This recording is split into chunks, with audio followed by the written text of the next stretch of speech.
Our first stop takes us to Hot Springs, where I had a splashing adventure and met some really cool locals taking care of their community. Here's a look. This is the amazing view from my cabin in Hot Springs.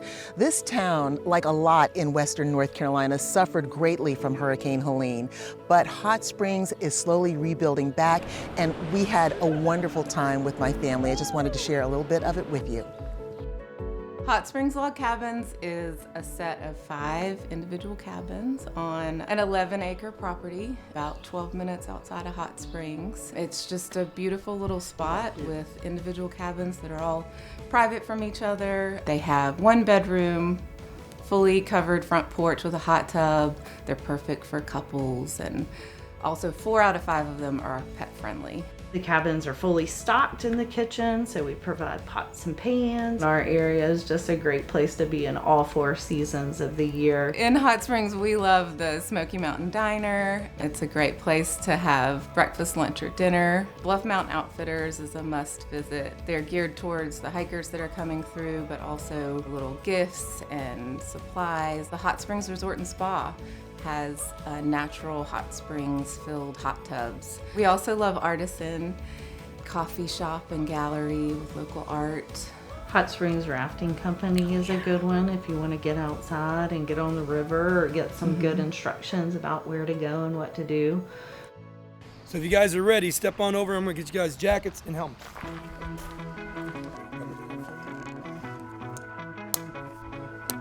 What am I doing?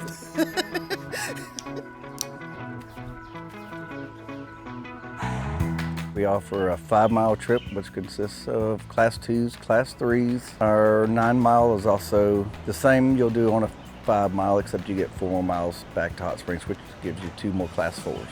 All my guides, I try to emphasize with them to do is make it easy on everybody, make them feel comfortable.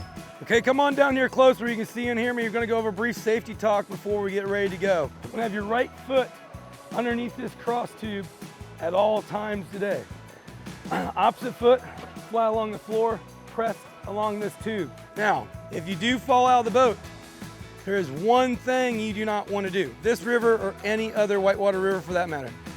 You do not want to try to stand up out here. If you put your feet down, your foot could get lodged in the bottom of the river. Instead, what you want to do is assume the whitewater swim position. Toes up out of the water, we can see them. Lean back on that jacket and stay in the current. So how far are we going in terms of mileage, and what's the destination? We're going 5 miles on this trip. First, you'll start out with a beginner rapid. We call it a Class 1. Okay, this is our first rapid called Beginner's Rapid. That was easy. No disrespect, River.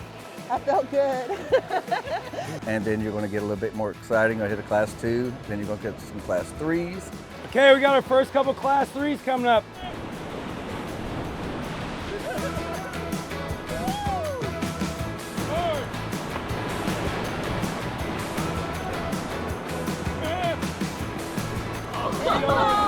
That's nice. We're gonna pull over.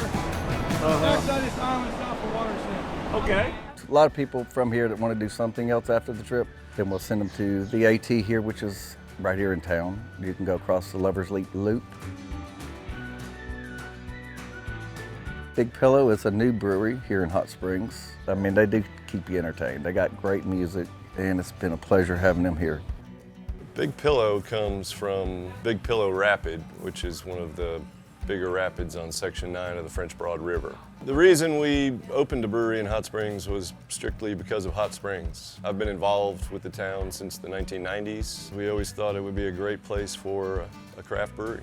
We always thought maybe we should get Carl Herman on board. He's been brewing for over 20 years. Carl brews just about any style imaginable. Right now we're trying to work back up on our inventory. We lost a lot of beer from the flood. I would say our flagship that kind of started out our first beer was the Roof Dog IPA. We also have a really good hard seltzer that Carl makes. He named it after a dog and called it Bonnie the Greyhound, but then the locals started nicknaming the seltzer Trouble Water because it's, 1 or 2 and you're feeling pretty good.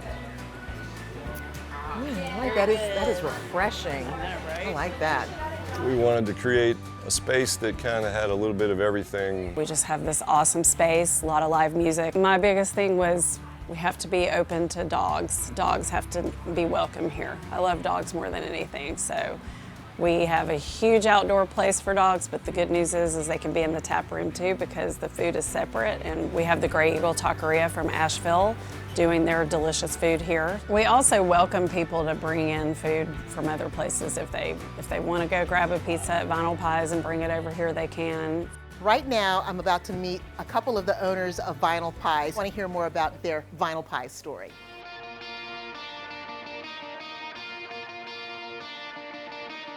Hello, Karen, Gary. Yes. It is so nice to meet you. Nice to meet you. This is so cool. And I see the vinyl on the wall. So, what's the connection? Our first Halloween here, we went over to the Spring Creek Tavern. They're wonderful people, and they were doing a Halloween party. And they were playing, just coincidentally, 3 80s hits right in a row. Oh yes, an 80s party. And people were going I'm crazy. feeling that. Yeah. It was an 80s party, but it was really a Halloween party. But I looked at Gary and said, oh my gosh, we have to do an 80s weekend. And so we we were just trying to take a really slow weekend and have a little bump. You couldn't move in the town. We turned it into one of the busiest with the help of everyone in the town. It's such a great community. The tavern. Gary always said the town needed pizza. Yes. He's the brain behind the recipes. So between the concept being there, our partner jumping in, and then Gary with the expertise with the food. It was a perfect storm. It was a perfect. I want to see how you make these pizzas. We'll do it. We'll do it. We get our flour from Italy, so it's 0-0 flour.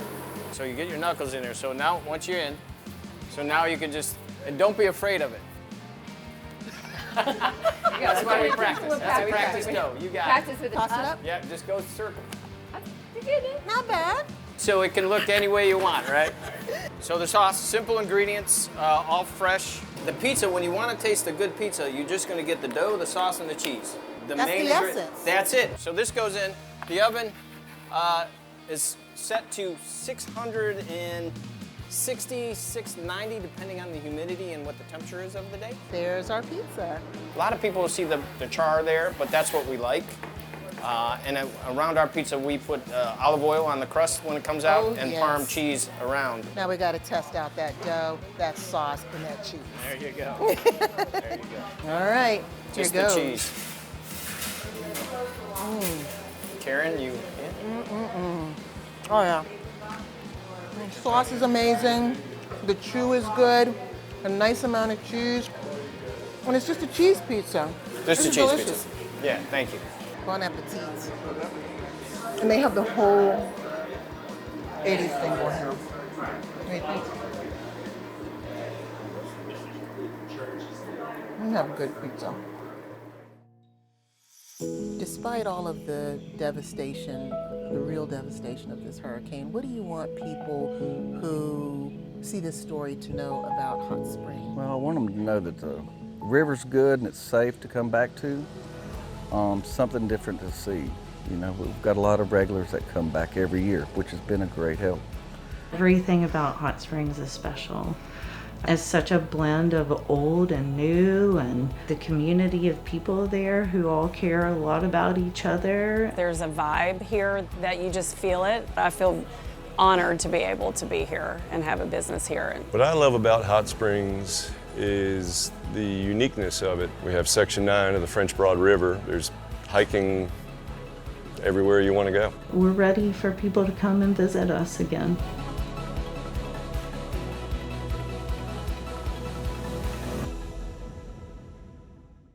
To plan your visit to Hot Springs, go to hotspringsnc.org.